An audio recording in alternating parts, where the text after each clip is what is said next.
Okukhulu kuyithoba ukhabelana nenhlonipho igama lami ngingusiyabonga ngwakwaMpungosi insizwa yale phansi endaweni ebizwa ukuthi kusempophomeni siyakwelikhama njengamanje uhlelo siliqophe endaweni ebizwa ukuthi kuse-ZMTE Zulu Mpophomeni Tourism Experiences bagqugquzela abantu ukuthi abatravel mawufisa ukwazi nje ngeMidlands nani ulwazi olugcwele ungalithola kule ndawo esiqopha kuyona le podcast kuneminyango ke khona iminyango kaSida ukhona bese siphinde sibe namabhizinisi akhona ngaphansi kwale ndawo engiliqhambisa kakhulu uMr and Mrs Laundromat la ikwashwa khona ke izingubo ngenze mhlawumbe nezingubo no blanket unani ufisa ukuthi uyiwashe ungeza ukwazi ukuthi usivakashele kuyona le ndawo esikuyona njengoba bese ngitshelile ukuthi igama lami ngingusiyabonga Ngampuka ngiphuza namanzi aka Dr Khumalo ngenzela uguest yami la yazi ukuthi amanzi waphuzayo ahloliwe uDr Khumalo naye utholakala lapha e-shopping center yaseMpophomeni.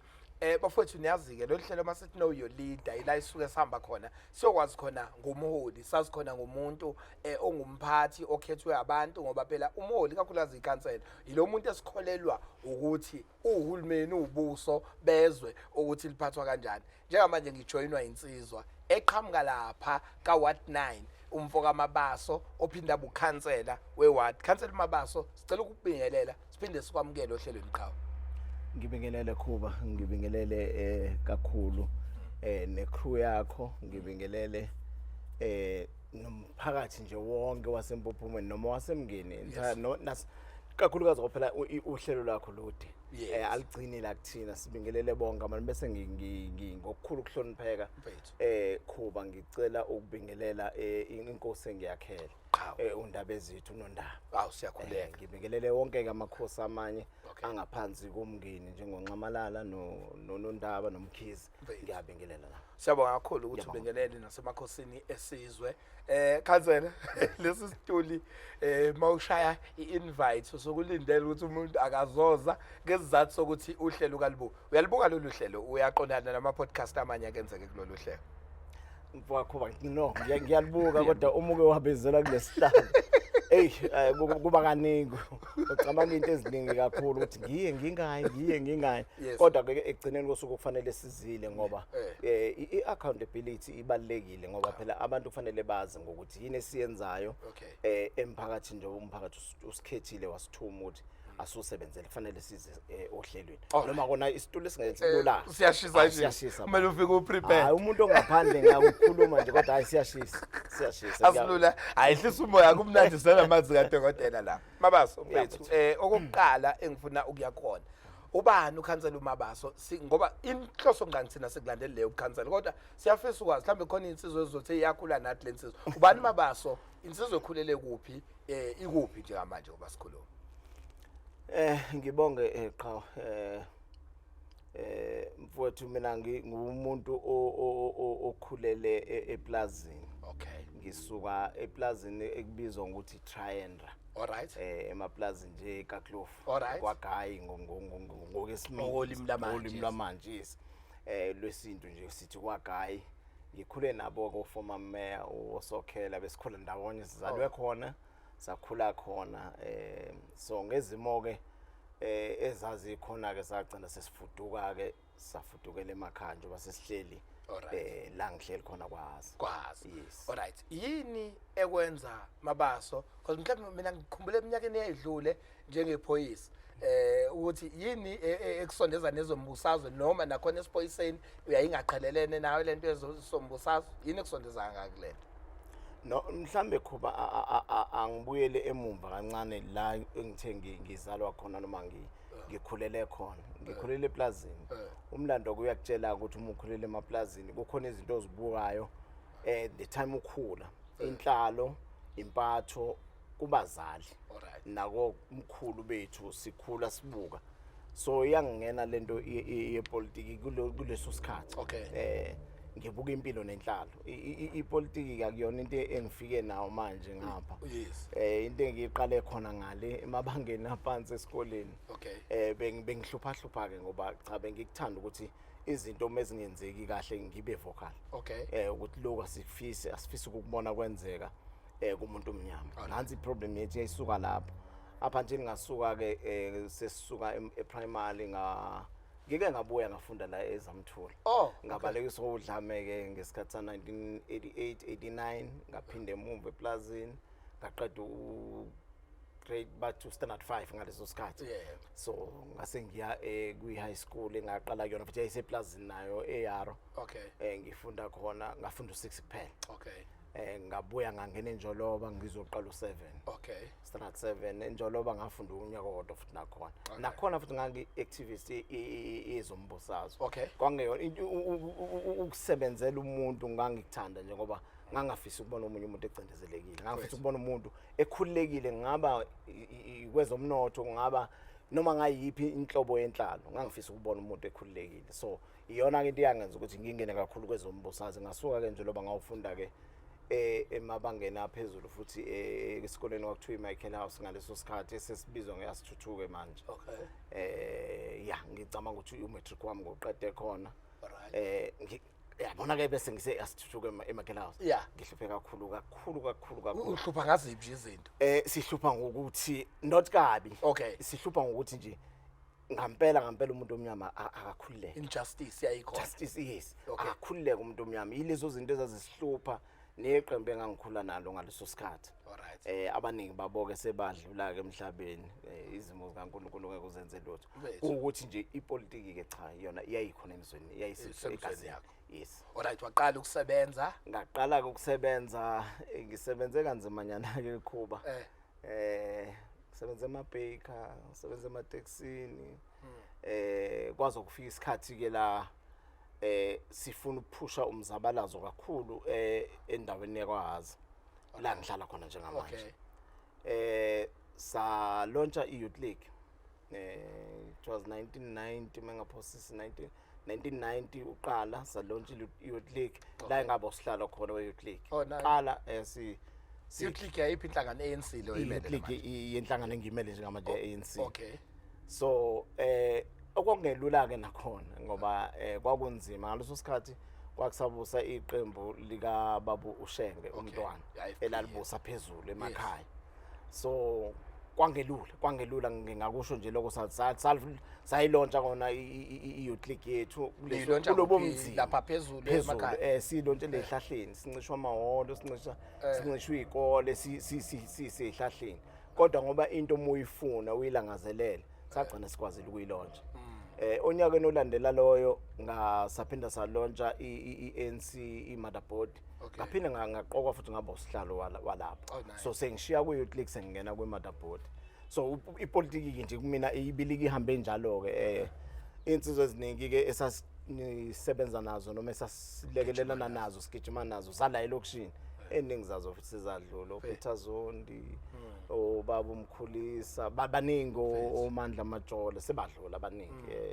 So umuntu engisamkhumbula nje sathi sithi siyolontsha iMother Board kaNC kwako babu ED mase babudladla mesithi siyoyilontsha usethi sebethi ayingeke siye thina emakhaya ubaba uNtombela uyalwa lapha phezulu asikwazi ukolontsha phezulu. So umuntu wazi wasilekelela kwaba ubaba uNdlovu okubaba uMahlalelo sadlula naye kwabukhansela amakhansela okuqala la noba Bendizwe kwayibona ka baba strong bathi no uma abafana befika bethi bafuna ukolontsha asiphusheni solontsha sahamba ke soyilontsha kanjalo ANC iMother Board phezulu kwazi kwakungelula ke nokho kodwa nje siphuma kude ke nomzabalazo ngoba uma ungixoxela le story mina ke ngizalwe kamuva kakhulu. So bengihlezi ngoza umlando ongazi ukuthi kwaba khona ukudonsisana between impophomeni nendawo engaphezulu kwaHaza. So ngiyajabula uma usungenzela ukuthi ukuba clear ukuthi yeziphi ezinye zezinto ezayibuye zibe nemibandela nani.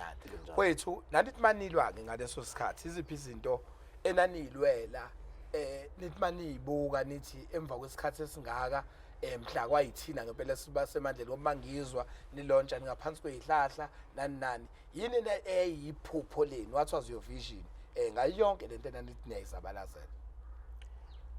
Khuba ngesiqama manga ukuzabalaza kwethu kwakuwukuthi sifuna ukubona umuntu omnyama ephila impilo esezingeni la wonke umuntu efana na wonke umuntu. Okay. Asithi uma uhlala edolobheni akufani nami ngihlala emakhaya. Alright. Angingabi khona la ngicindezeleka khona mina mengithi ngisemakhaya kubonakala ukuthi ngiphuma emakhaya. Angithi nami uma ngihlele emakhaya nomuntu osedolobheni sifana. Ngisho nangokwemfundo inhlalo yonke into noma ngathiwa kune development okwenzeka emakhaya kwenzeka emadolobheni. Mhlambe iyona into esasilwela ukuthi asilingana angabi khona la kukhona umuntu ocindezeleka khona ukuthi ngoba uhlala eplazini cindezeleka ngoba uhlala emakhaya cindezeleka but umuntu ohlala elokishini nasedolobheni abe umuntu oflowayo nempilo thina sibe sisele emuva iloko esasilwela. Uma ubheka ngoba sesizongena kuleyo bukhansela uma ubheka nibese nizenza impho lezo zinto ekwazi ukuthi zimkhulule umuntu omnyama inkinga enasuke nazo kwakube enikwenzayo njengamanje kuyikona into kena nikade nikuzabalazela. Kuba okuningi kwako kunjalo futhi kuhambisana nezifiso zethu ukuthi sibheke khona noma singakafiki khona kodwa si kancane siyabona ukuthi sekunemehluko kunaleya minyaka edlule sekukhona sikubona ukuthi kuyenzeka siyakwazi ukuthi siye phambili nengane zethu ziyothi mezisho zithi obaba basilwela izinto ezababezidinga sezidliwa yithi okusho ukuthi ubumnandi izithelo sezidliwa ingane zethu. Thina siyazama ukuthi siphushele ukuthi sifike la sifika khona. Alright. Unyaka ka2021 usuku kwakumhla ka1 kwaku November ekseni lolu suku into engenza ukuthi ngilikhumbule kalula lo suku olufanayo nosuku kwaphuma ngalo inkondlo yami ethi uhambe kanjani umngeni. Ngicathi nawe awukwazi ukulikhohlwa lelo suku naleyo nkondlo awukwazi ukuyikhohlwa ethi uhambe kanjani umngeni. Lelo suku kusuku abantu basewadini yakho nabantu baseNingizimu Afrika bathatha lelo lungelo balisebenzisa ukuthi baphakamise abantu abacabanga ukuthi bazobalekelela. Uyingxenye ke labo bantu ababalwayo eNingizimu Afrika ukuthi banikezwe amandla ngonyaka ka2021 benikezwa ukuzethemba umphakathi uthi likhona uguquko abangase baqhamuke nalo. Ngokusho kwakho umfo kaMabaso lungakanani uguquko nje mawucabanga in general osuthe wathi mawufika kulesi sikhathi okusona osho ukuthi izinto ziguqukile ezintweni ezayikade zenzeka between 2021 endaweni engiphuma kuyona ngirepresentayo kuze kufike kulesi sikhathi esikusona manje sika 2025 ngoba ngo2026 asazi noma uyabuya noma kubuyeki iqiniso singesiliphikise lelo. So 2025 it's been 5 years 4 years yasisho njalo been 4 years ukhona and then iziphi izinto othi mawubuka back osho ukuthi kwangekho kodwa ukusondela kwethu uzamile ukwenza umehluko. Kuba endaweni engikuyona noma engakhethwa kuyona ukuthi ngilekelela abantu oku Ward 9.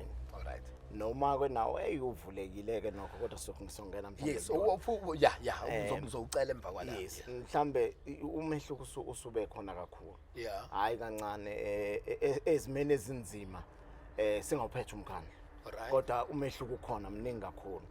Mhlambe ngwethuba nje ongipha lona ngingabala nje izinto esezenzekile kule ward engikuyona oku Ward 9. Alright. Mabaso ngoba uzongisiza kakhulu ngixolisa.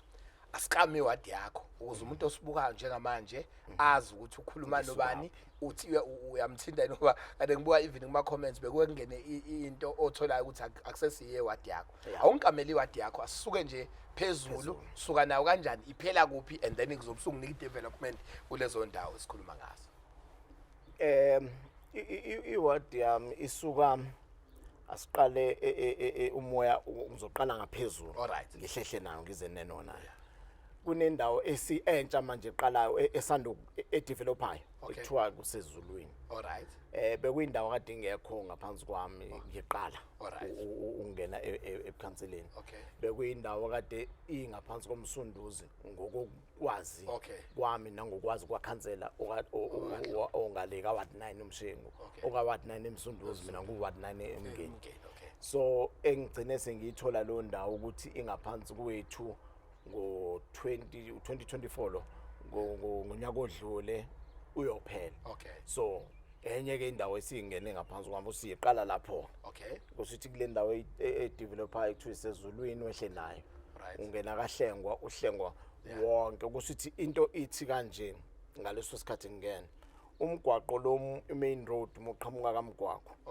Imizi engapha kumgwaqo Ward 9 engale kumgwaqo isu Ward 8. Kodwa umuhlala kuyona indawo mina ubona ukuthi kodwa yenzeka le demarcation ngale komgwaqo nje ngala komgwaqo yize kuukuthi uthole so waza nje primary lapho wena wonke lo waza primary mina wonke loyo kusuka nje lapho nje kohlengwa usuke ezulwini uzakahlengwa wonke uhlengwa ngapha komgwaqo wonke ukhuphuka uze uyofika phezulu esitobhini esikhulu okay mofika phezulu esitobhini esikhulu ngapha kwa left wakho nje uphethe mina what 9 okay uhambe udlule ubheke phi emconjwana okay mobheke emconjwana mowufika nje ekhoneni le primary ijoloke yes ngapha komgwaqo kunomuzi kuthiwa kaSithole okay asikho isitolo somewhere la kunesitolo sale genge yokufika yeah abafuthi labase-Afrika so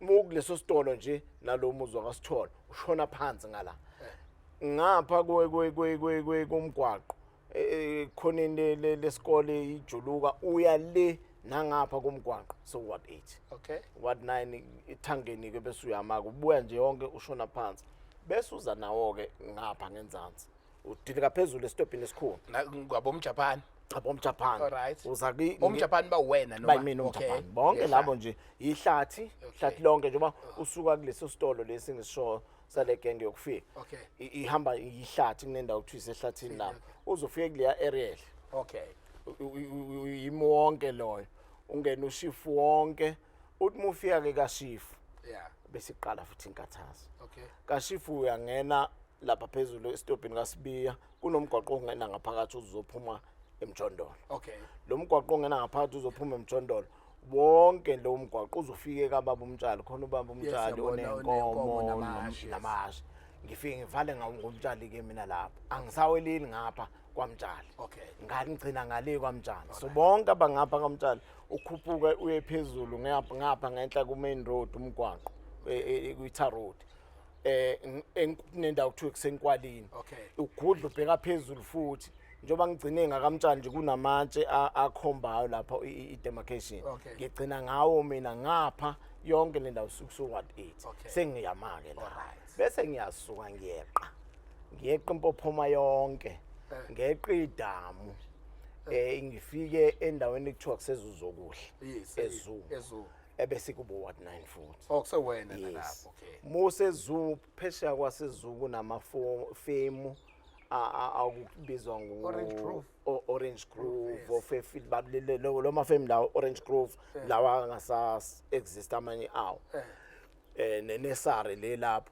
ise what 9 okay bese uyadlula ezuzokuhle uthi Tweed uyitolo lezo nama small holdings lama plazanyana amancane so what 9 lapho udlule ku freeway ku Tweed uye eLounge River Lounge River lapho elokishini go tokens uvinjwa umgwaqo oyempendle ngase Mthweni banukubele yamachwana so lo what yonke lo ndawo kuseyindawo yo what 9 yo ama to what 9 bese ungapheli lapho ubuyeke usuhlehla nyova after iTweed uyitolo kunendawo iwildlife okwezemvelo iwater and sanitation yonke ke lo party se what 9 sure iGG what 9 ayisuqedile ngapha so unginikeke izinto ezimbalwa usuthi ke uzobe ungigamela ukuthi uzonginika mhlawumbe unginika ngezulu unginika ngowaza unginika ngamaplazi nje izinto ezimbadlwana nje onazo uthi usukwazi ukuyachieve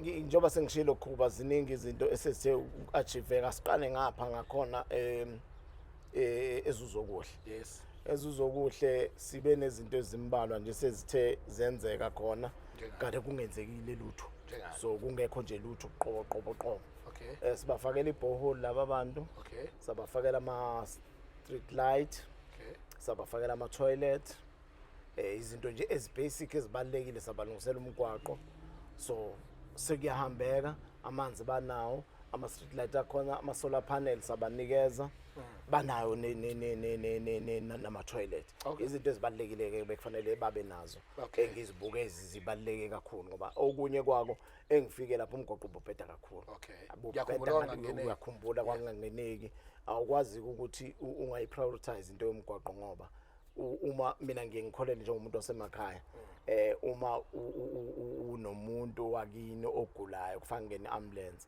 ayikwazi ukungena kuba kuyasinda ukuthi usuke nomuntu kude uzofika kwi-ambulance nokuthi mase kudlula umuntu uyasinda umuntu usinda esuke endlini eyeminyango egcekeni la usuke simkhweza khona so manje uma umgwaqo ungazoyilungisa kusuthi usuke ungenzile lutho lapho but manje khansela ngiyakuzwa yebo ngubonile umgwaqo sekuyahambeka kuyakhanya ezulu ikhona ibhoholi kodwa why singakubali futhi ukuthi izulu esikhuluma ngayo imkhukhu ithini plan yokuthi ngabe imkhukhu yonke le development iyenzeka ngiyayizwa but isemkhukhwini ezulu nenze njani indaba yezindle yes ngingena Khuba bekune plan eyayithi abantu basezuzokuhle babe abantu abazoza la emasosheni okay banendawo nje ehlelekile emasosheni noma ke nawe ingapheli ke indaba yayo ukuthi basuswe lapha bazohlala lapha kodwa indawo yabo ebafanele ephephile nehlelekile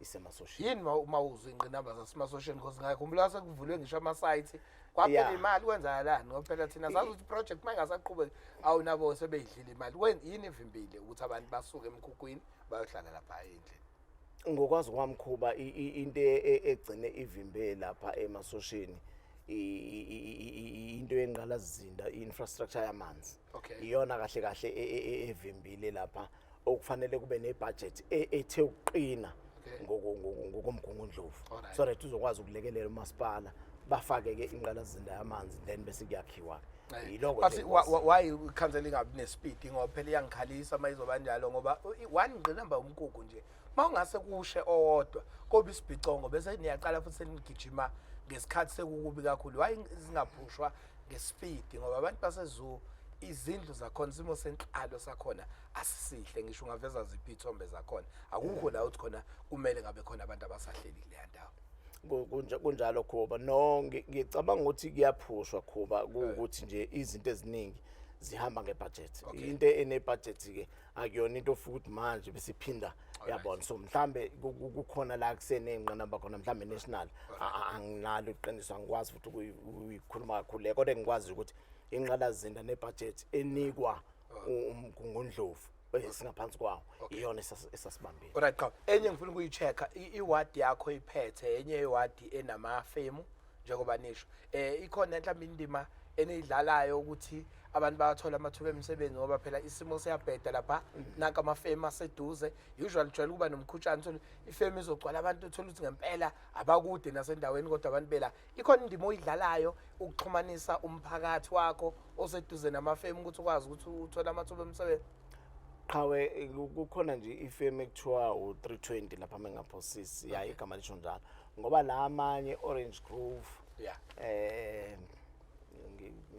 kwakukade kukhona uEscom sidlalile indima ukuthi abantu bathole okwamatoho baxosha njengayo le u320 esekhona namanje abantu bakhona baseduzane bakwazi ukuxosha bathola umsebenzi kukhona enye futhi ekuthiwa iPallet Link eseduzane nakhona baxosha futhi khona abantu bakhona alright siyakhuphuka siyakwezinye zezinto sungiphile izu and mina umbukeli osibuka nyama ngicela uyifaze lensizwa ngonyaka ibanathi benza ibirthday yacathi ku2022 or 3 yes uma sifika umgwaqo angangeneki sekuyangeneka ko singakonfirma lokho namanzi futhi ngawabona ukuthi akhona ngoba ngiyakhumbula nje sasistruglisha indaba yamanzi kodwa imkhukhu hayi khona ikhansela eliphethe nasemkhukhwini ke lele nkulumo nalo manje kansela siyahamba abantu badinga izindlu ezulu siyadlula lapho sesiqalile isitulo siyashisa siyabuza nje imibuzo siyakhuphuka siyaphezulu yini into i-development oyibukayo endaweni yakwaHaza kuzonza konke lezi zindawo songiqalela zona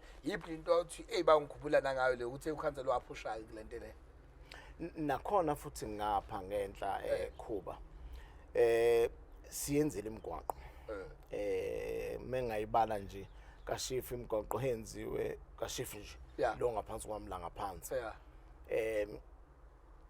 siyenze umgwaqo ongena kaNduna ngubizwa ngoNduna uNdlovu umgwaqo ongenhla kwaNduna uNdlovu okungenzansi kweCrash alright umgwaqo ongena kuthiwa iNduna uMnguni ngikhuluma ngomgwaqo enziwe ama-regraveling nawo ane cost njalo akuwona ukuthi uyawenza nje Alright. ngoba phela angithi umoya kwi-IDP mhlawumbe sosixoxa Yes, ngakho yes, sorry. uyawuzifaka izinto eziyi-priority ngokuhlala kwabantu so le mgwaqo ke yonke ngibalayo ngisingabala nje yakashifu Yeah. eyenziwe bese kuzoba okugcina isivala ngawo manje ekuthiwa unduna usithole nduna Dlamini Road umgwaqo ubungekho nje all bube kuyihlazo lomgwaqo uyini igama lawo mhlawumbe usithole nduna Dlamini Road okay nenze ne-recraft ukuthi ukabili ngoba nje ukuthi usithole uqala ngapha kashifu ehholo leli likhona njengamanje alright ushona phansi uthi mufika lapha phansi kwakhiwa ibridge kuwona okay ibridge elikhulu so bengahambi la i-truck bengeke iphume la ishone ngaphesheya Okay. isiyakwazi ke manje truck noma ingakapheli lo mgwaqo alright so bese usuka lapho unqamula khona ushift uphela khona ushift uqala uwazi siubiza ngonduna uDlamini Okay. ukhuphukeke uye phezulu Alright. so nje abantu bakhona bahappy kakhulu ama avance angena ama taxi angena kokuse ubuthebelele sebekwazi ukuhamba nje kamnandi abasasala estopini ngapha ku main road Okay. estopini ngamabhaba bathatha impahla zabo bahambe i-distance beyofika le phansi emqothunga no Okay. imoto seziyangena seziyangena uselapho ukhansela ngoba sike sanikeza nethuba labantu ababalandeli bale show ukuthi babe nembuzo Yes. uthi omunye ngicela usibuzele ukuthi umgwaqo olana kaShifu kaWoyani ngicela uzowazi Woyani, yes kaWoyani uma uwela umfula uzogugulwa nini ngoba uzohamba kanzima izimoto uma ziya kulama sites amasha uthini ngalokho uyayazi no into ekhuluma ngayo? ngiyawazi lo mgwaqo Yes. mhlambe kuba kuyofanele ukuthi lapho before ngophendule lo mbuzo mhlambe mningi nje engizohamba Ulokhu ngisho uyiphendula.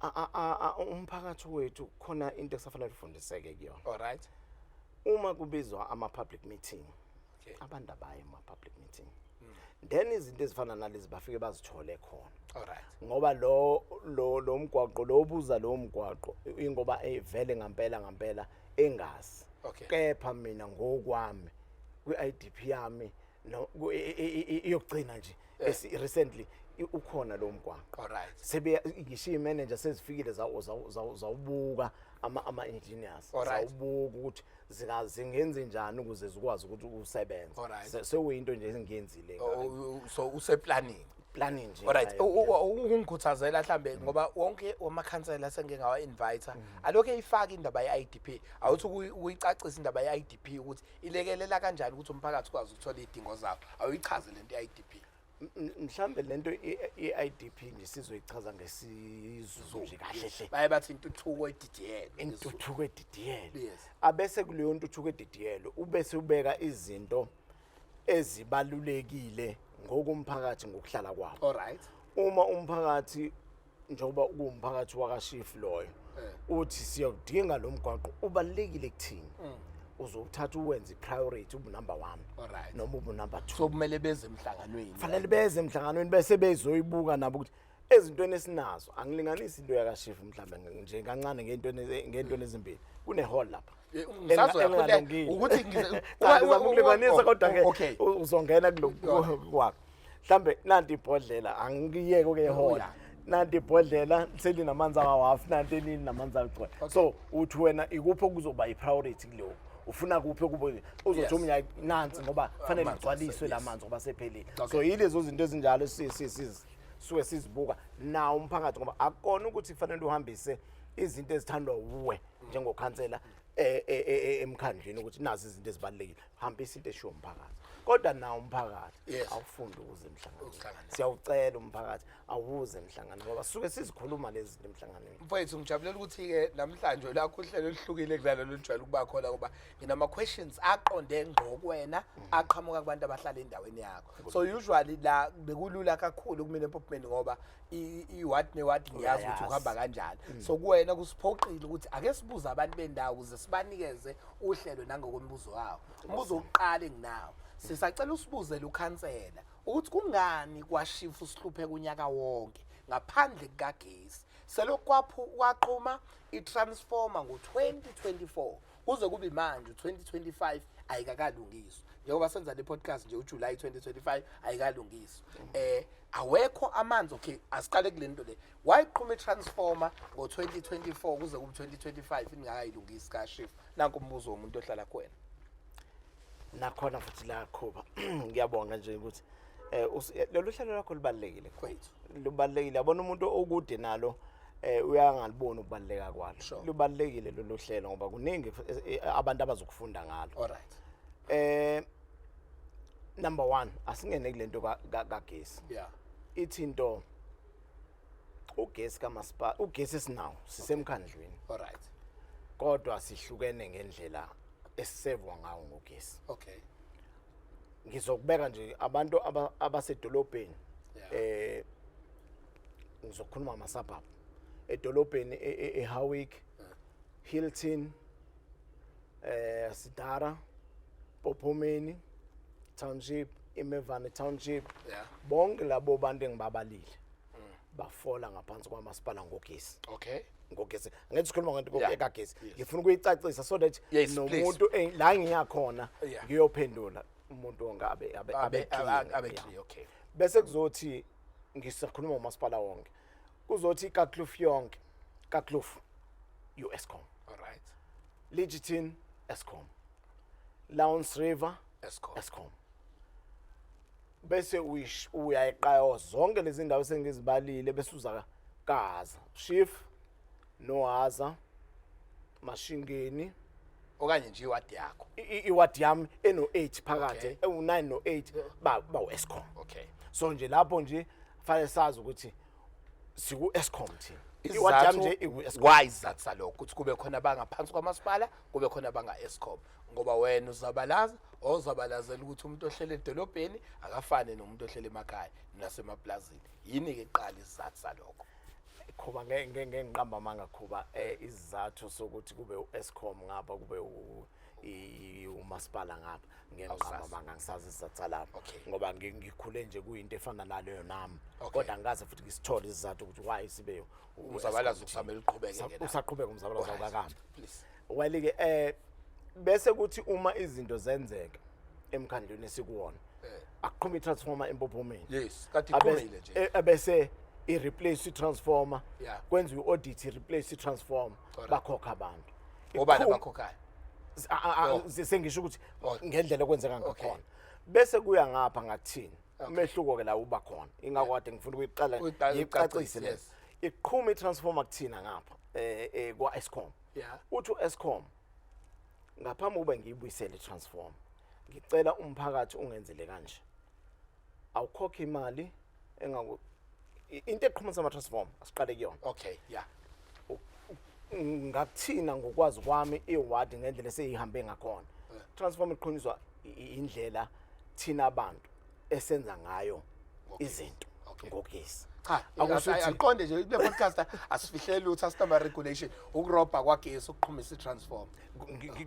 Kunjalo Okay, ukurojo kwagesi ukuqhumisa i-transformer. Alright. So 2023 iqhumile i-transformer eLawrence River. Okay. Early 2023 mengaphosisi yaqhuma i-transformer eLawrence River. Walo umphakathi sabshona Eskom sawoncenga Eskom wathi Eskom ngenxa ukuthi i-area yonke i-temperature okusho ukuthi ku-temperature ngesizulu ke ukukurobha lokho. Okay. So sicela ukuthi umuzi nomuzi usikhokhele thina Eskom Okay. u6025 rand Right. umuzi ngomuzi. Okay. Yila singena khona ke thina samakhansela singenela ukuthi sizothi cha phela abantu bethu asikese abasebenzi isimo senhlalo nempilo yonke into ayikho ezingeni lokuthi bangakwazi ukukhokha lezi zimali sinegotiate noEskom. uEskom besethi no, okay ngiyanizwa amakhansela ngoba senikhulumela umphakathi wenu niyawulekelela half ka 6025 rand or 3000 Okay. ngale kwa 3000 rand asihli i-regulation yabo ka-Eskom not la eMerivale not la eMkhondeni but it come from national. So nabo bamele lapho abajike. So umuntu nomuntu ufanele akhokheni i-temper fine le asuke nikezwe yona, so which means sebekhokha malini o 3000 rand. Okay. Bakhokhe Lawrence River nakhona ke kube ba-struggleshile abantu uyazi ukuthi benze njani kwakhiwa isikhwama uma ikhokhwa le mali noma ikhokhwa direct ka-Eskom ngamuzi ninikwa angithi umuzi nomuzi usuku ne-meter number yawo. Okay. So unikwa i-temper fine ngokomuzi wakhona nge-meter number. Manje maba sokwenzeka kanjani umpungose mina bengingarobhile kodwa ngikule ndawo and then mase sekuqhuma i-transformer ngiya-affecteka nami ngizokhokha. Awukhokhi-ke ukuthi ubukade ukhokha wenza kahle. U-Eskom nje umukade wenza kahle nje ukhuba awukhokhisi. And then ugesi. Inkinga-ke la ukhona-ke sifa ngamvunye iyozibuya i-transformer senikhokhe nonke. Kodwa okukusizayo wena ukuthi awukhokhi kuphela kodwa zifa ngamvuka. Ya kungisiza ngoba nami ngifuna ugesi. Alright. So okay. And So, then shothi umphakathi kumele uhlanganise. Umphakathi ufanele uhlanganise. Okay. Kodwa uthi u-Eskom hayi ukuthi soze silinde ukuthi nonke nomphakathi uma no100 noze nikhokhe nonke. Kune threshold yakhona e75%. Athi khokhana u75% ngibuyisa i-transform bese beqhubeka nabasele ukuthi bakhokhe. Alright. Angitsho bona. So ihamba kanjalo. Alright. Fast forward lapha phezulu ke shothi ayikahlangani imali kumele iyokhokhwa kwenzakalani into yakhona. Ayikahlangani futhi kuba kodwa ngifuna ukuya kuyona kahle ngingene kuyona ngoba seyize bayifaka bafuna ukuyazi ukuthi ihamba kanjani. I-transformer la iqhume last year September. Okay. Not September ngoba September yeah. Shawunyuye nje lapha kumnyama. Kumnyama. Angithi bengiseza nayo. Okay. Fast forward ngizozama ukuyi-fast forward. Bakhokha e-Lawrence River abanye baze baqeda ukukhokha ngo-20 bakhokha 2023 abanye baze baqeda ngo-2024 towards end of 2024 kwama beqeda ukukhokha which means 2 years bebengenawo ugesi. Waqhuma kaShifu ngasenduneni uNdlovu bashiyana ngo-3 months or 2 months ne-Lawrence River. Waqhuma ngababizela ama-managers aka-Eskom sahlala nawo phansi saxoxa. Wababe batshela the very same thing esengishilo. Saze saya ema-ofisini akhona nabo. So nomphakathi Nomphakathi okay, sure. Ngoba ngikholela ukuthi mina kuba uma into isize iyafika ekuthenini kube khona nokungabuki kahle phakathi kwami nawe asibe nalomuntu okuyena umphathi wayo. Okay. Ngimfake phakathi ukube kwakumasipala sasoya kamasipala kodwa ngoba kwaku-Eskom fanele siyephi ka-Eskom. Okay. hlale futhi phansi no-Eskom afika abatshela no thina sifuna lokhu esikufunayo. Okay. Threshold imali engaka uma senifakile sizofaka i-transform niqhubeke nokukhokha iminto ya-Eskom bakwenza laba baqeda yabuya i-transform before uqhume phezulu ngenhlanhla ngilo khansela owanakayo into yama-transform isingihlophile ngabatshela a year before. Okay. Laba abaqhunyelwe manje Okay. u-NX48 Okay. ngathi uzoqhuma leya transform. Angitshela umuntu individual ngitshela umphakathi ngicela siqaleni sibuke ukuthi sihlangana kanjani ukuze nithi miqhuma sibe sesi-ready. Sine kwenza ukubone lokho. Angithi njengoba ngithi ngilo muntu othanda ukuthi umphakathi ungabe senkingeni ngoba sengiyibonile Lawrence River bestrugglisha 2 years bengakwazi ukuthi babe nogesi. Ngayibona kaShifu la enzansi kuNduna uNdlovu bestrugglisha bengakwazi ukukhokha ukuthi no kula amanye ama-transform angenze something. Ngathola abasebenzi ba-Eskom sihamba siwa-check-a ilokhuza yawo i-life span yawo ukuthi imi kanjani. Sathola ukuthi no izoqhuma noma yinini le izoqhuma noma yinini le kanjalo wonke ama-transform sengikwazi wonke. Ngabatshela ngathi izoqhuma le-transform ngenhlanhla-ke ithe isiqhumile bangifakazela abantu ukhansela wasitshela. Okay. Ngase ngibacela asenzeni-ke uhlelo lokuthi sikhokhisa nini ukuze sikwazi ngoba akekho omunye ozosikhokhela ngisho ungayaphi akekho umuntu ozokhokhela. Sure. Asenze uhlelo lokukhokhisana kungekhona-ke la iqala khona isibuya ngaphesheya kwaza la ibuya khona lento yakhe i-transform bakhokha yabuya i-transform sime kulaba-ke manje ngoba Imali ayihlangene imali. So ingakho-ke i-transform ubona hayi ngoba kukhona umuntu ovimbile umuntu ovimbile ibona shoda kanani manje uthi transform ibuye? kushoda njengamanje ngishoda ngabantu abawu7 kusho ukuthi like plus or minus 21,000 ukuze sikwazi ukuthi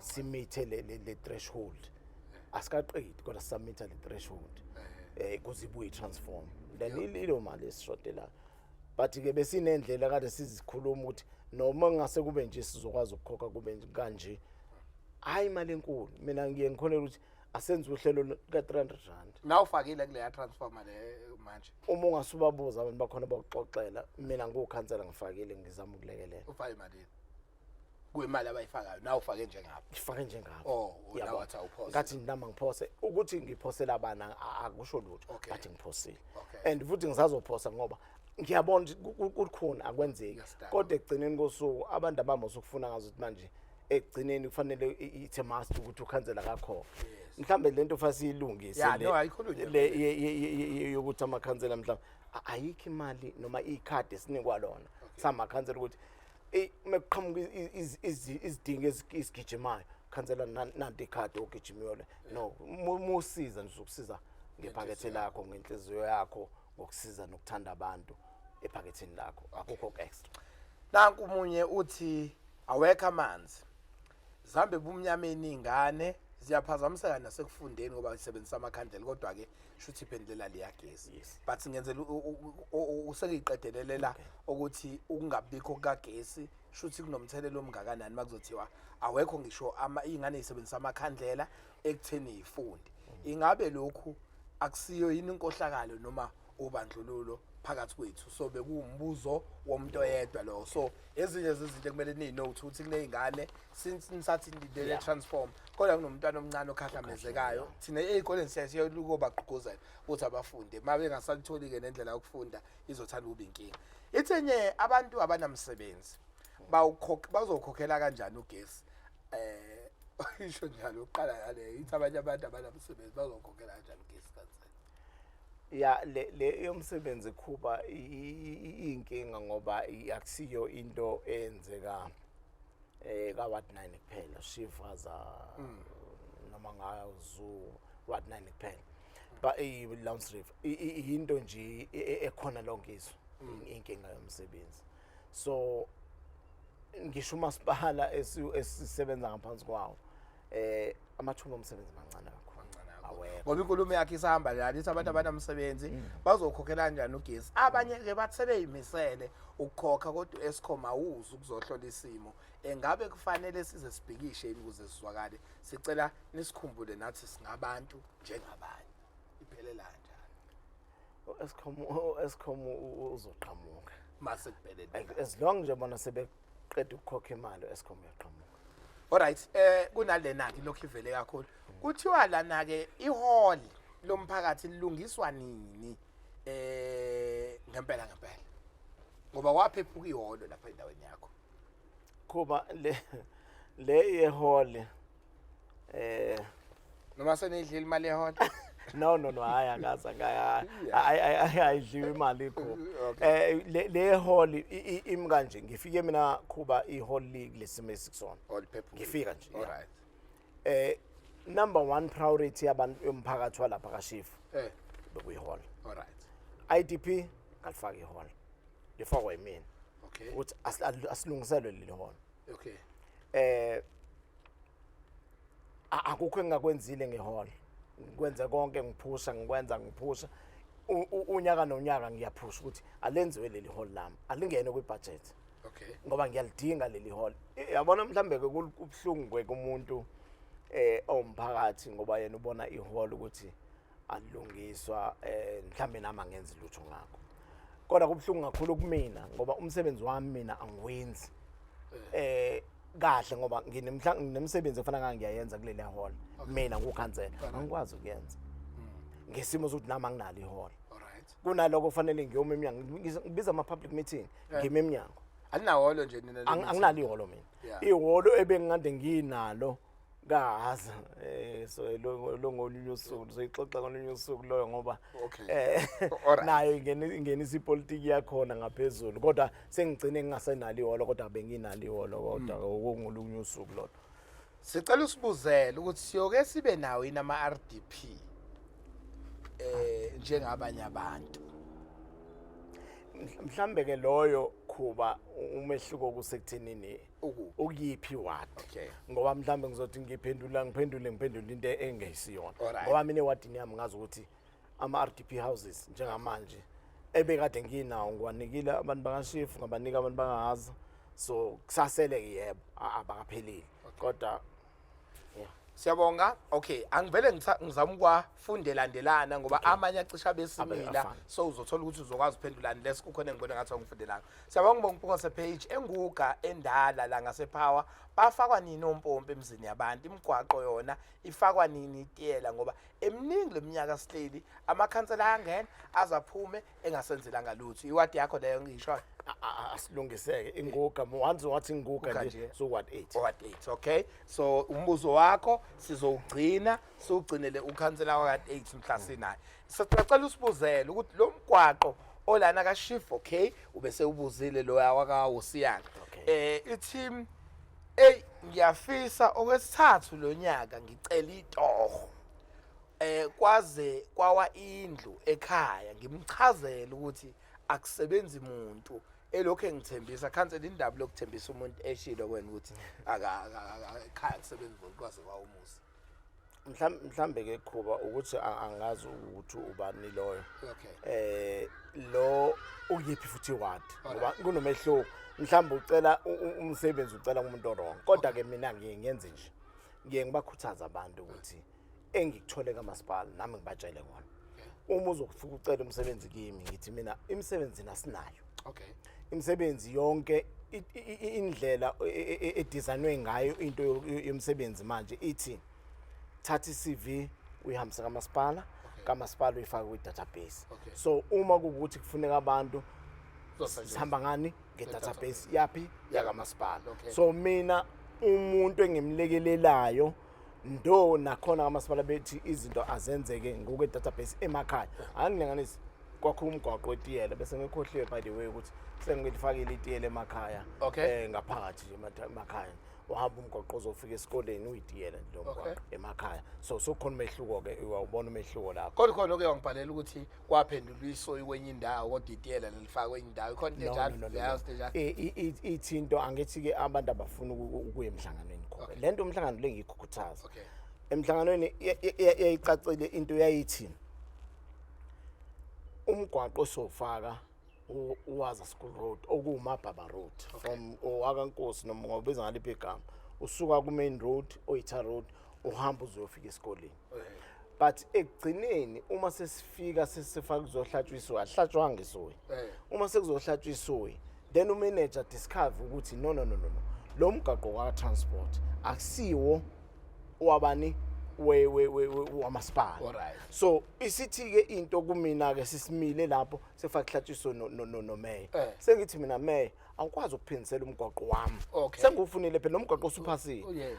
Ngine alternative eyapi esikoleni ngoba lo mgwaqo ngucele ngani ngesikole. So that ingane nothisha bangahlukumezeki. Alright. Ngathi alternative nansi. Okay. So umgwaqo vele ngeke nikwazi ukufaka umgwaqo wa transport. Ngakufaka wa transport so ukwenzeka into enjalo. Kwenza into enjalo. Awuzange hlatshwe isoyi but alternative yenziwe ukuthi ngenhlanhla yami ukhona uhamba usuka ku main road ngapha ke manje ushone phansi bese ukhuphukela uzofika esikoleni. Bese ngithi mina nasho uqopholola ukuthi nafike nacela umgwaqo ngenye into nase nawufaka indawo. Bichazeke kanjalo mina ngi-interpret nje kanjalo. Babenza iphutha. Siyabonga Mpungose mfowethu siyacela ukuthi usibuzele thina ukuthi esitobhini esikhulu asifakelwa ngani amathangi amanzi. Kodwa zonke indawo zinawo okubhlungu ukuthi leli truck lamanzi liyazidlula njalo libuye lingasenamanzi. Safa indlala yamanzi ayilungiswe lento ayilungiswe ngempela. Uthinga leyo nto lapha esitobhini esikhulu. Nakhona lapho Khuba yabona u-district efika besinenkinga kakhulu yamanzi. Okay. Esinenkinga nje hayi kancane so I think it was 2023 to 2024 besinenkinga kakhulu yamanzi. Sasisicela u-district i-meeting sasibambe namakhansela e-theatre. Okay. No e-library.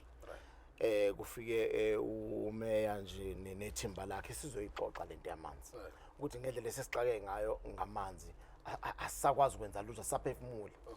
So yafika into ethi into ezokwenzeka njengamanje ngoba ithange sinalo liphezulu okuyi reservoir Okay. selilincane umthamo awusakwazi ukuphakela wonke umuntu amanzi so kuzofanele kwakhiwe ithange elisha so ngampela njengamanje ithange elikhulu lakhiwe eceleni kwaleli kade likhona selikhandiwe liyaphela nje mhlambe by end of August liyaphela Okay. then abantu bese bekwazi ukuthola amanzi kompompi but in the meantime kusalindwe ithange ukuthi lakhiwe nazi izinto ezitemporary Okay. okwamathanga Alright. sawacela ukuthi sicela amathanga basinikeze mhlawumbe uzowabona la emhlangeni Okay. awu 3 amile lapho nami ngawacela amathanga uyabona uma ubheka amathanga asawathola thina phezulu aba u40 44 megaphasses uyabona ukuthi maningi kangakanani lo mathanga but still indawo ngobubanzi bendawo yangaphezulu abawatholanga wonke abantu yayisithi into kuthina no district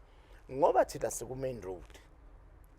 main road including nalawo umuntu obuza lapho othi estopini esikhulu ama-truck azosithelela ngendlela yabona ba asisidingi thina ithange ku-main road azokuthela ngendlela so iyona into yenza ukuthi bangabi nalo ithange even nami ngithelelwa njengabo amanzi ngokhansela uma badlulile bona azongidlula nami yabona so sinaleyo nkinga thina ku-main road amanzi asiwatholi ngokuthanda kwethu Izolungani nini pho lento ngoba phela isidingo samanzi mabaso into ya everyday mfethu asikwazi ukukanda exclusive sivume nje ukuthi hayi imali kuphuthile akumele no kuba ithange seliphelile njengoba ngisho ukuthi le reservoir yesibili lekhandiwa phezulu cishe njengoba ngisho by end of August izobe siphelile then sibuye amanzi siwathole phi phansi kompompo right mfethu masiqhubeke kuthiwa usibuzele ukuthi wayeqasha ngobungani indaba uqashe ngobungani cancel uyenzela into ebuhlungu ngaqashe ngobungani no yabona kuba iyahlekisa le ngoba muzoqasha ngomngane angazi ukuthi uqasha kanjani ngomngane ngoba mhlamba ke silinganise nje uDida mina ngimaze ngawo so umngani wami ikhala lakho selumngani wami yabo mina ngiyaxoxa nawo wonke umuntu kuba njenganawo wenza ngiyaxoxa nawo wonke umuntu but akusho ukuthi mina ngixoxa nawo wonke umuntu sengumngani naye angazi lelo umngani balihlela kanjani yabo but egcineni kosuku ngifuna ukuya kulelo lokuqasha ngomngani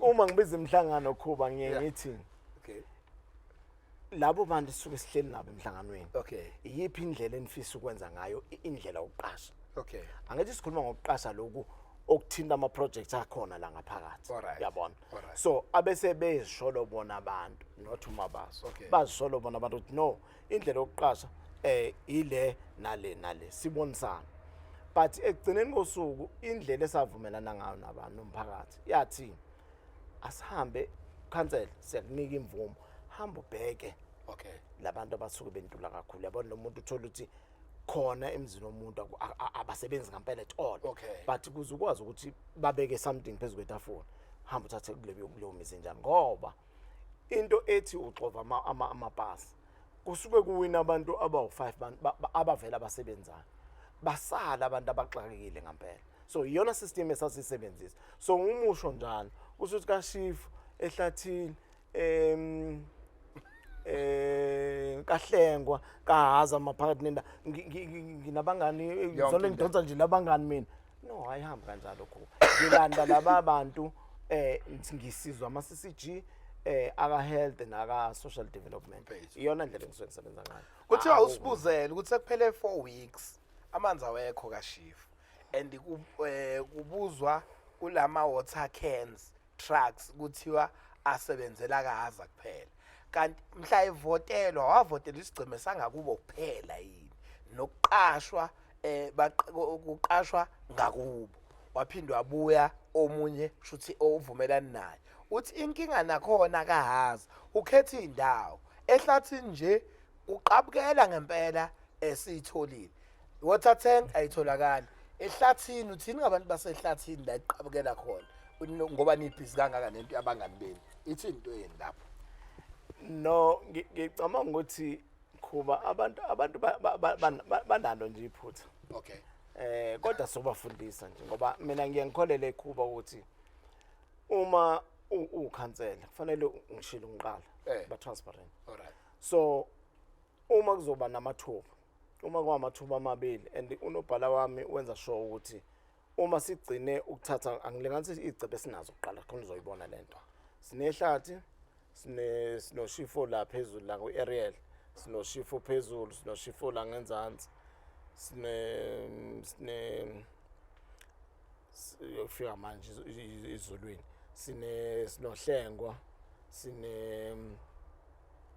sinendawo esibiza ngoSkude banibani bese siba nomqothunga mhlambe almost 7 wecema uma sike sathatha umuntu ehlathini oyedwa mhlambe amathuba omsebenzi awafika ama-project awafiki njalo akuyona into oyibona nje yabo angilinganisi ufikile uRock ezinye zezinto ngifaka ugesi lapha kade ungekho khona umqothunga lo ngikhuluma ngawo nje ubungena gas at all fakela ugesi bayakhanyelwa abantu bayaphila kahle abantu so uRock efika efakela abantu ugesi nginabantu basehlathini engingababana nangamagama kodwa ngingababa but ngiyajabula uma uyicacisa because ehlathini bekuvela nje ngazuthi indawo ongayinaki ngifisa khona lo obuzile ezoyibona into yasehlathini ehlathini ngiqashe more than 3 ngiqasha kugesi waRock ehlathini ngiqasha abantu namanje akade behamba la ku transport ku main road o transport abasuke nawo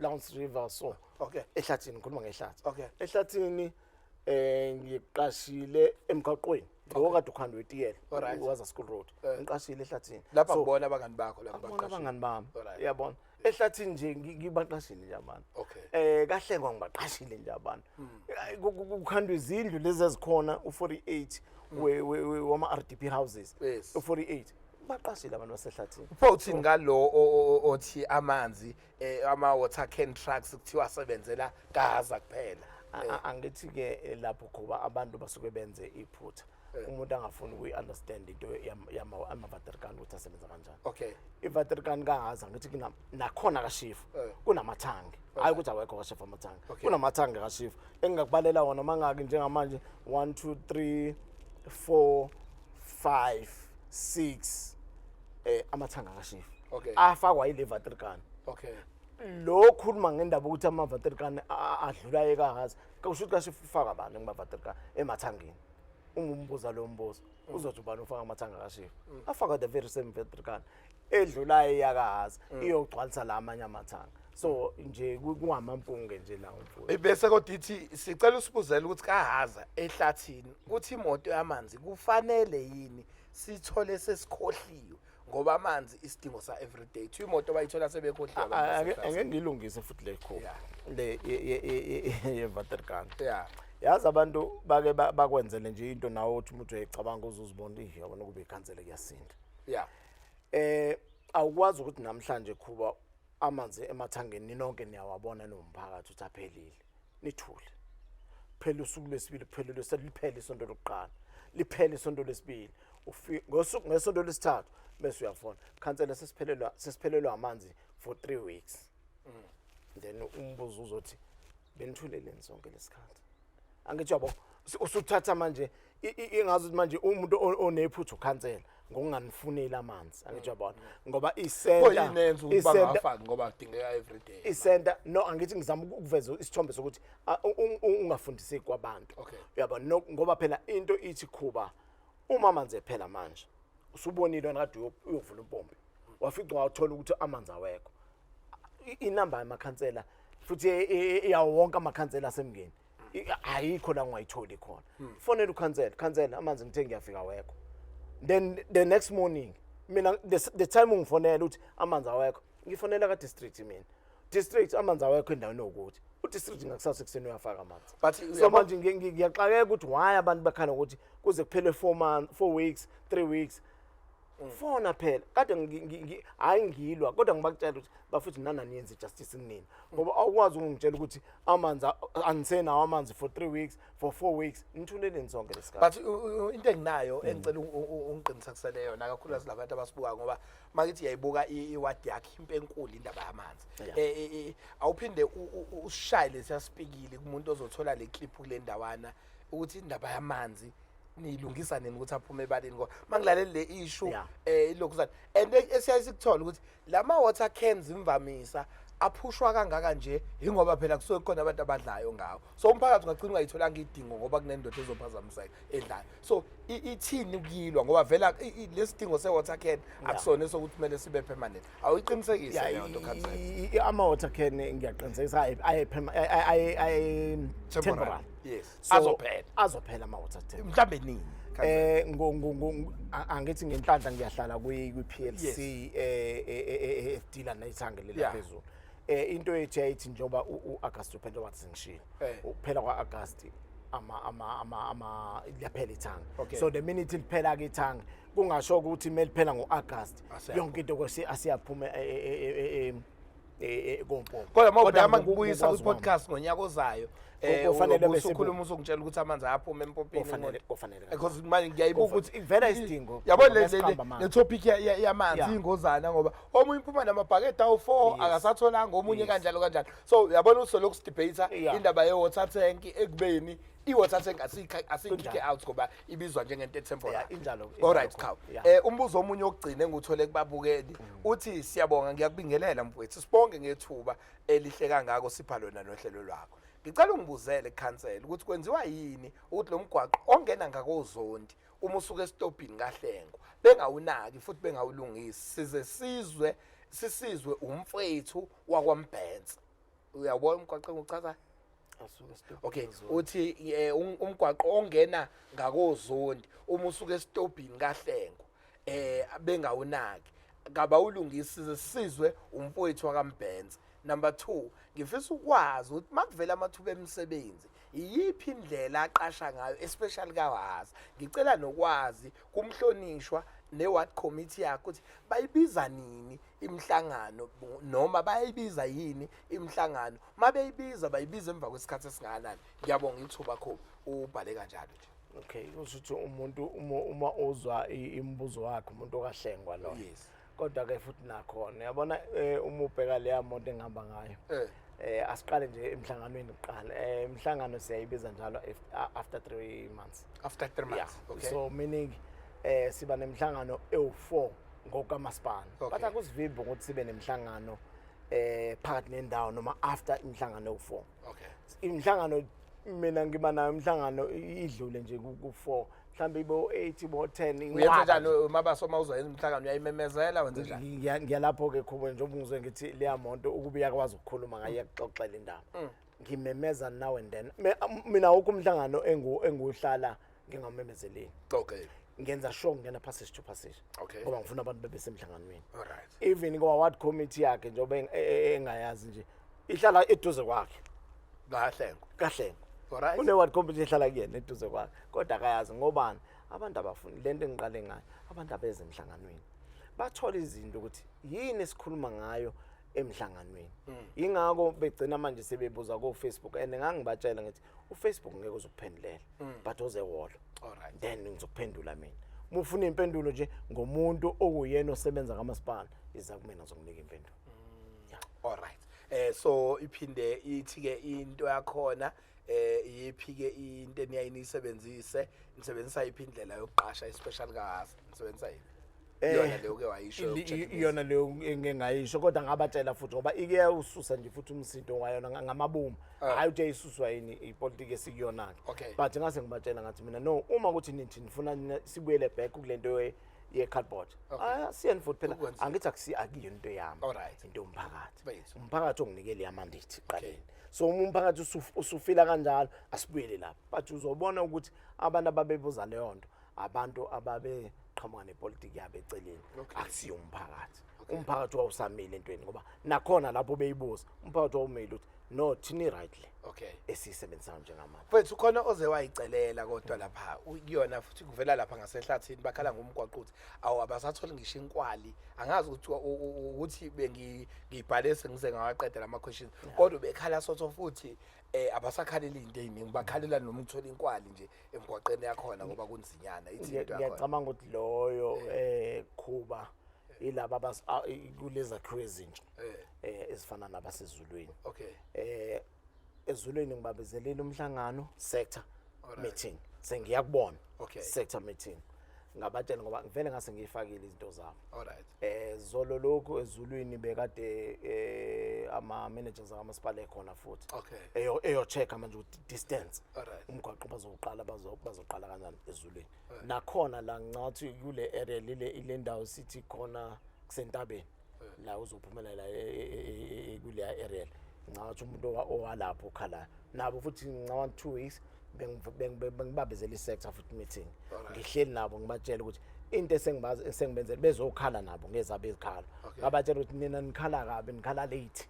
Mina sengiwenziwe 1 or 2 no 3 vele lokho enikushoyo ni right but mina sengiwenzile senginihambele phambili yabona. Kodwa ke kwawukuthi vele izinto ababekhala ngazo izinto nami engangizibuka ukuthi ziyabadinga.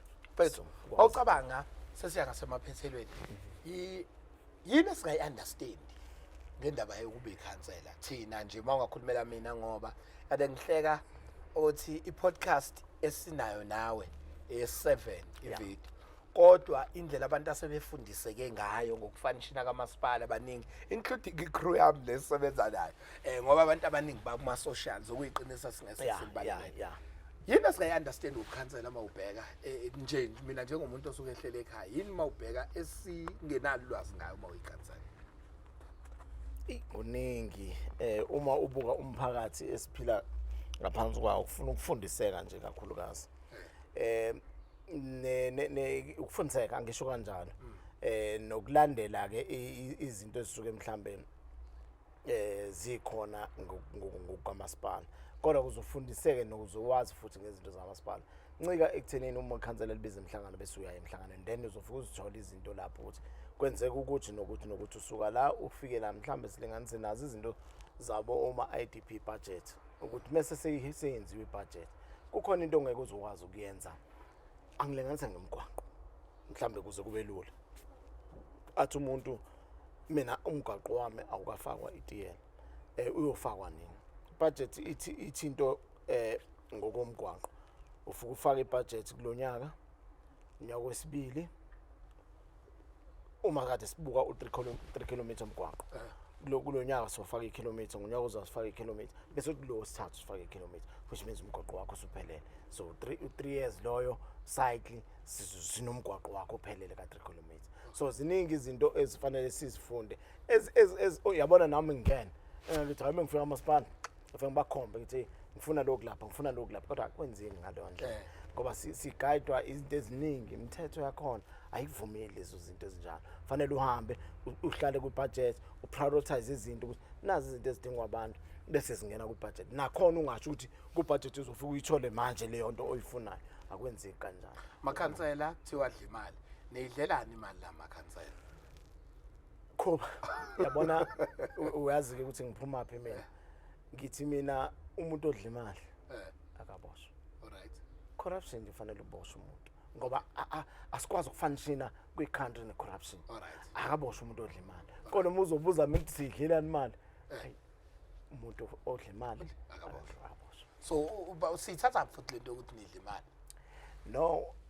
enye izinto ofanele sifundisane zona sabantu njengami nje mina ngoba ngifike vele ngeqiniso uyazi ngifike la ngizoba ukhansela ngangifuna ukuzokwenza umehluko empilweni zabantu nginazo izinto ezezama hayi engizithole kamasipala ukhansela so mhlambe kufanele sifunde lokho noma sifundisane ukuthi ebukhanseleni imali uyithola ngokuhola other than that angazi ke ukuthi isuke iqhamuka kodwa engikushoyo okangaka akaboshwa mama okwazi ukubona usonkontraka ntambama eyothi ke nesonkontraka ungibone ngokuncane bese wadini yami ngiwe khuba izo zonke inkinga nani mhlambe enye into mhlambe ngiyakuzwa lokho kusho kodwa enye into mhlambe kufanele sifundisane nayo inento 30%.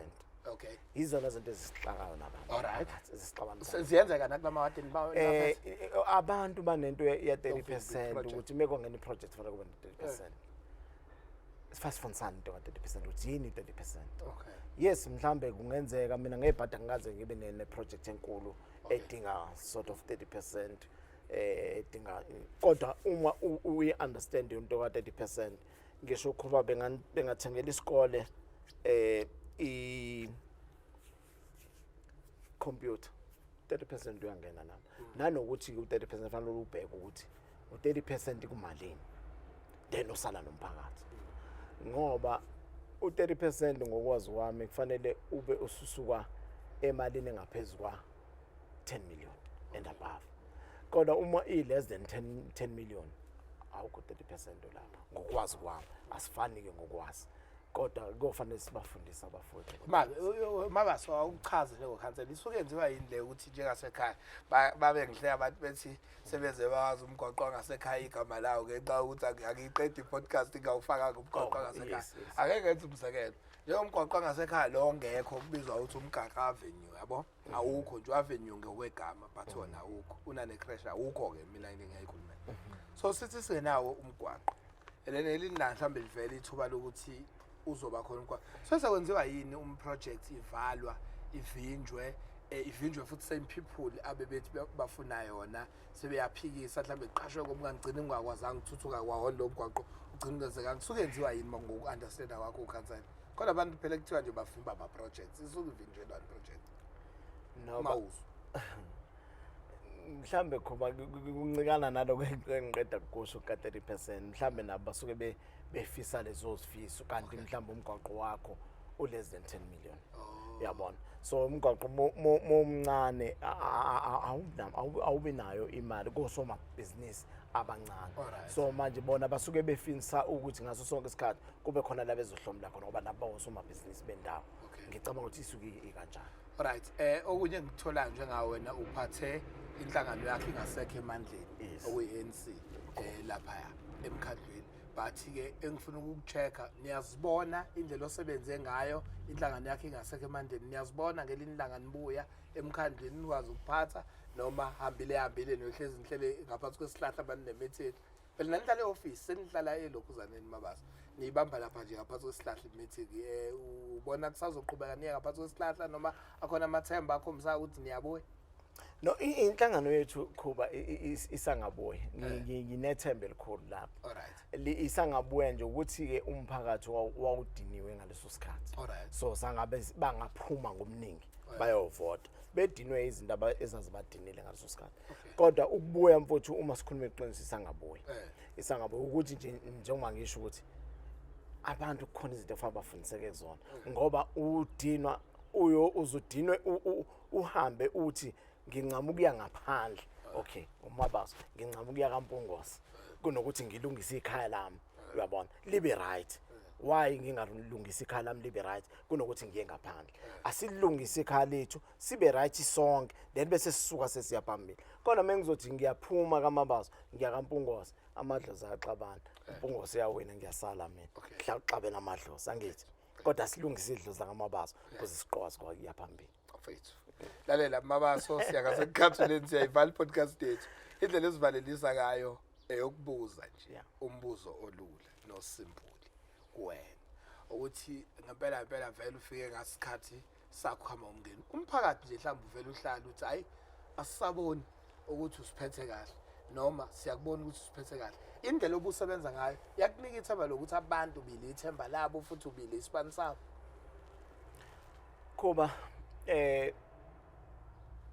impendulo yalombuzo isimple ngifika ngingena ngizoba ukhansela angivotelwanga iqembu lami kuphela ngivotelwa umphakathi ezehulu unethemba kimi ngase ngenza futhi oku right kubona ngilo muntu onguye icharacter yami ngabasiza abantu ngendlela futhi ebagcolisana kodwa kungasho lokho ukuthi sengihambela phezulu but inhlangano yami bengenza ngako konke okusemandleni ukuthi ngibeke balazweni ngiwukhansela ukuthi iphinde futhi uma ingethemba ingibuyisele uphinde umphakathi uma ungethemba ungibuyisele kepha kusemphakathini uma uthi umphakathi ayi sesibongile nami ngiyothi ngiyabonga ungeke kulokhu kuba nemsindo no anginamsindo uma nje inhlangano yami ithi sibongile uthi umphakathi sibongile hayi mina sekufanele ngenze njani nami ngehlele ngenza makhona omunye okhethwayo yomseka makhona okhethwa ngomseka so khona lento ekhona imentality ekhona ukuthi ukhansela masimkhetha right after that ukhansela sesiguqukeni mawubheka character yakho mawuyibuka introspection nomlalela umoya emgwaqeni akhona amahlebezi athi useshintshile lo akusesiye lo esasimkhetheni else abantu basakubuka leyo ndlela ipakamelani angiphinde Khuba nipakamelani mana bakhansela yini ipakameka yini lihlulo kwehla mana bakhansela phela nisebenzela umphakathi yini sukusiphakamisa no Khuba akunjalo mhlambe ke phela angithi thina sabantu sonke asifani yeah uzaleka with no ama character ethu afana so mina ngase sonke isikhathi ngihlezi ngiphansi angiyena umuntu onyukela umoya angiyena umuntu ongadini ngiyadina kodwa ngenza sure ukuthi ukudina kwami angikubeke kwi-level yabona abantu bakuphusha Khuba to a point la uzugcine kuba ngazuthi manje usuhlaza usuyadelela indlela abantu abasuke benza ngayo izinto towards when kodwa kufanele ukwenza wena njengokhansela ukwehla ngaso sonke isikhathi ubabize emhlanganweni ubabonisa indlela eright then uthana akukho kunye kodwa ngiyahleka namanje ngoba sikule interview ukuthi sabathe ngiyakupotshoza ngifuna ukubusa la ngibusa khona ngiyabona ukuthi hayi nexini iputile kumoya phansi ngoba konke ngikwenzayo especially for yabona Khuba ngizobuyela kulento engiqale kuyona ekuqaleni ukuthi uma ukhula ngaphansi kwesimo sasemaplazini ingqilazo nobupha nazo zonke lezi zinto ezenzeka kubantu azinhle zikwenza ukuthi ungene kwipolitiki uzama ukulungisa isimo ngekusilungisa uwedwa kodwa udinga abanye abantu ukuthi nisilungise nibe kwilevel but ngena ke kwipolitiki bese uba kwilevel eyi1 ngeke singanginethi ziyakunetha khona ngeke zinganginethi ziyanginetha kodwa zinginetha nginjalo emphakathini engangena kuwona ngo2021 namanje ngisafana nawo angakashintsha siyabonga kakhulu lo besinaye ukhansela aka19 ukhansela uMabaso Mabaso isihlalo besinjani kuwena namhlanje uzwesinjani siyashisa lesihlalo akusona isihlalo sokudlala lesi kodwa manje ngizobathe ngiyakulayitha ngiyakubona ukuthi ayofuna ukuvutha ngithi hayi le ndoda ngiyayilayitha ithi ayakilapho angithi ke Khuba ingoba thina sifunde kule nhlangano siphuma kuyona kukhona lento ekuthiwa through the eyes of the needle so uyabona uma bezokubuka abantu nje ubungibuka izokutshela leyo through the eyes of the needle enye yama document ka-ANC kakhongolose iyakutshela ukuthi i-character yokuba yi-leader nansi ihamba kanjani siyabonga kakhulu ukhansela bekade sinaye ukhansela uMabaso wase-Ward 9 siyocela ukuthi ma-comments akhona usangaphinde uqhubeke makhona ezinye izinto ofisa ukuyibuza Mabaso ngiyocela ukuthi abantu bayakwazi ukuqhubeka noma siphuma i-podcast athi omunye kwasala umbuzo nje ukuthi nikwazi ukubaphendula ngowashare lama questions bese ngiyibuyisela futhi impendulo njengoba zinjalo siyabonga kakhulu ukhansela siyabonga futhi isikhathi sakho osiphe sona nokusiphuhlela oluhle ngiyabonga siyabonga shampoo people want you know what's happening.